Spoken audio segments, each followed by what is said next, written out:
আমাদের জন্য নবী পেরেশান হয়ে গেলেন, নিজের জন্য নয়, নিজের খানদানের জন্য নয়, নিজের আওলাদের জন্য নয় রে বাবা, উম্মতের জন্য নবী পেরেশান হয়ে গেলেন। ঘর ছেড়ে দিলেন, গর্তের গুহায় চলে গেলেন, পাড়ের কাছে চলে গেলেন। যাওয়ার পরে নবী আমার গর্তের গুহার পাশে রাসূলুল্লাহ আমার বসে বললেন, একদিন দুদিন তিন দিন তিন রাত হয়ে গেল।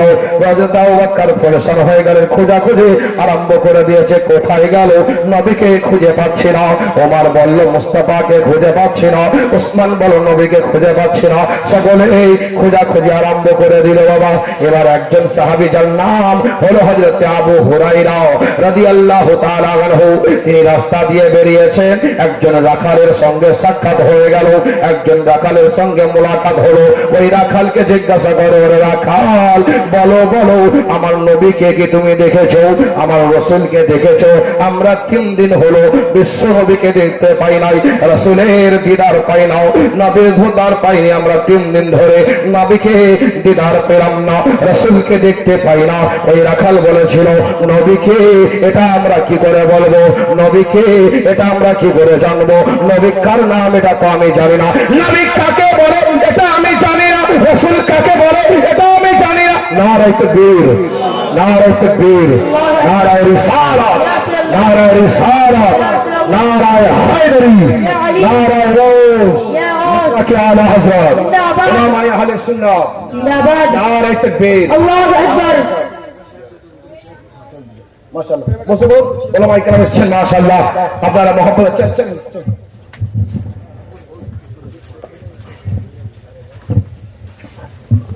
बिरादर अल्हम्दुलिल्लाह एक सुन्नी महफिल आला हजरत मोहम्मद मोहब्बत আমরা ওলামায়ে কেরাম এখানে উপস্থিত হয়েছি। মুসলমান আপনারা আগুন রসুল কায়নাতের মহব্বত, বিরাদার রসুল কায়নাতের ভালোবাসায় আমরা আজকে এখানে উপস্থিত হয়েছি। মুস্তাফার মহব্বতে এসেছি, রসুল কায়নাতের ভালোবাসা এসেছি। জিম্মাদার স্টেজে ওলামায়ে কেরাম আছে বিরাদার আলহামদুলিল্লাহ। আজকে হেনো জায়গাতে যেখানে চতুর্দিকে চতুর রকমের মত আছে, সেখানে আলা হযরতের মসলা প্রচার আছে। জোরে বলি সুবহানাল্লাহ। বলতে চাচ্ছিলাম আমি যে রসুল কায়নাত উম্মতের মহব্বতে, রসুল কায়নাত উম্মতের ভালোবাসায় নবী উম্মতের জন্য পেরেশান। কারণ নবী তো নবী, আল্লাহু আকবার, তিনার কি দরকার ছিল, কিন্তু তিনি উম্মতের জন্য পেরেশান, উম্মতের জন্য পেরেশান। রাসূল কায়নাত রাহমাতুল লিল আলামিন নবী মুস্তাফা সাল্লাল্লাহু তাআলা আলাইহি ওয়াসাল্লাম কি করলেন, এবার দেখতে আছেন ওই সময় রাখালকে হযরত আবু হুরায়রা রাদিয়াল্লাহু তাআলা আনহু তিনি জিজ্ঞাসা করছেন, রাখাল তুমি কি নবীকে দেখেছো, নবীকে দেখেছো, নবীকে চিনেছো, নবীকে দেখেছো? রাখালকে কথা বললো।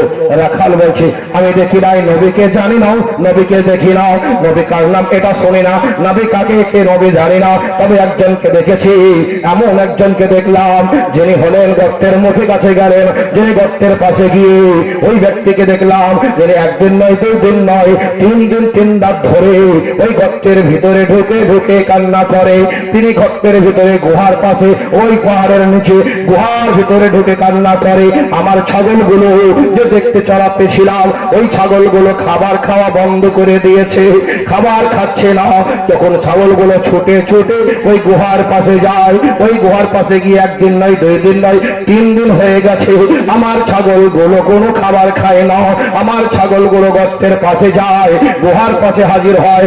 ওই গুহার পাশে গিয়ে আমার ছাগলগুলো ঝরঝর করে কেঁদে যায়। দেখতে পাচ্ছি ছাগলগুলো চোখ দিয়ে পানি ঘরে খাবার খাই না। আমি পেরেশান হয়ে গেলাম। প্রথম দিনে মনটা খারাপ হয়ে গেল, আরে আমার ছাগলের পালগুলো হয় সবল, সমস্ত ছাগলের কি অসুখ এসে গেছে, তারা খাবার খায় না। এই মনে চিন্তা করলাম, করার পরে দেখলাম না না, ওই গুহার পাশে যাচ্ছে আর চক্কর লাগাচ্ছে, আর ঝরঝর করে ছাগলের ওই ছাগলগুলো কেঁদে যায়, চোখ দিয়ে অশ্রু ঝরে। খাবার খাওয়া বন্ধ করে দিয়েছে, তারা খাবার খাই না, ঘুমানো বন্ধ করে দিয়েছে। একদিন হয়ে গেল কেটে যায়, দ্বিতীয় দিন হয়ে গেলে এমন ভাবে কাটতে থাকে, আমি পেরেশান হয়ে গেলাম। আহারে আমার ছাগল খাবার কেন খায় না, এই ছাগল এখানে রাখতে পারবো না, এই ছাগল আমি অন্য জায়গায় নিয়ে যাব, এই চিন্তা করলো। আর ওই ছাগলগুলো বারবার ওই গর্তের মুখে গিয়ে ঘুরে আর কান্না করে। ওই রাখাল বলে, আমি দেখলাম এরকম ভাবে কান্না করে। আমি এমন সময় মনের মধ্যে হিম্মত জাগালাম যে গুহার কাছে যাব। আর দেখবো কেন ছাগলগুলো কান্না করে। গর্তের পাশে আমি যাব, এই বলে একবার সাহস জোগালাম। তৃতীয় দিনে যখন আমি গর্তের মুখে গেলাম, দেখতে পেলাম কেউ একজন কারো কান্নার আওয়াজ আমার কানের মধ্যে আসতে আছে। ওই কান্নার আওয়াজটা আমার কানের মধ্যে আসছে, আর ওই কান্নার আওয়াজে আমার ছাগলগুলো কান্না করতে আছে। পরেশান হয়ে গেলাম আমি, এইভাবে মনে মনে জাগলাম কে এমন কান্না করছে, কিসের জন্য বা কান্না করছে।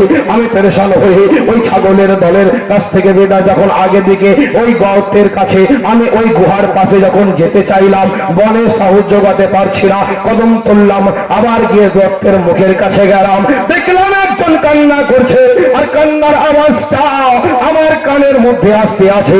এবার আমি বুঝতে পারলাম এ কোনো একজন কান্না করছে। ওই কান্নার আওয়াজটা কে ছিল? ওই কান্নার আওয়াজটা কে ছিল রে বাবা? ওই কান্নার আওয়াজটা কে ছিল? ওই রাখাল আবু হুরায়রাকে বলতে আছে, ও আবু হুরায়রা, ওই কান্না যিনি কান্না করতেছিলেন, তিনি নিজের সন্তানের জন্য কান্না করেন নাই, নিজের আওলাদের জন্য কান্না করে নাই, নিজের বংশের জন্য কান্না করে নাই, নিজের জন্য কান্না করে নাই। রাখালকে বারবার বলে, বলো বলো কেন কান্না করতে আছে, কিসের জন্য কান্না করতে আছে? বলে ওরে রাখাল বলল, ও আবু হুরায়রা গো, উনি কান্না করতে আছে, আর একটা শব্দ বলছে যেটা আমি শুনতে পাচ্ছি। বলে কি বলতে আছে? তিনি বলছেন, হে আল্লাহ, আমার উম্মতের কি হবে? হে আল্লাহ, আমার উম্মতের কি হবে? উনি হলেন বিশ্ব নবী মুস্তাফা, যিনি উম্মতের জন্য পেরেশান। গুনাহ আমরা করি, পেরেশান নবী আছে, আমাদের গুনার দিকে একবার খেয়াল দিলাম না। আমরা কেমন নবীর উম্মত, কেমন রাসূলের উম্মত, নবীকে মহব্বত করতে পারলাম না। বিশ্ব নবী আমাদের জন্য গুহায় 3 দিন 3 রাত কান্না করছেন। ইনি হলেন রাহমাতাল লিল আলামিন। জোরে বলি তোমার মতো দয়ার নবী আমরা আর পাবো না, তোমার মতো দয়ার নবী আমরা আর পাবো না। দেখা দিয়ে ও গো নবী, দেখা দিয়ে ও গো হাবিব, তুমি চলে যেও না, তোমার মতো দয়ার নবী আমরা আর পাবো না, তোমার মতো দয়ার রাসূল আমরা আর পাবো না।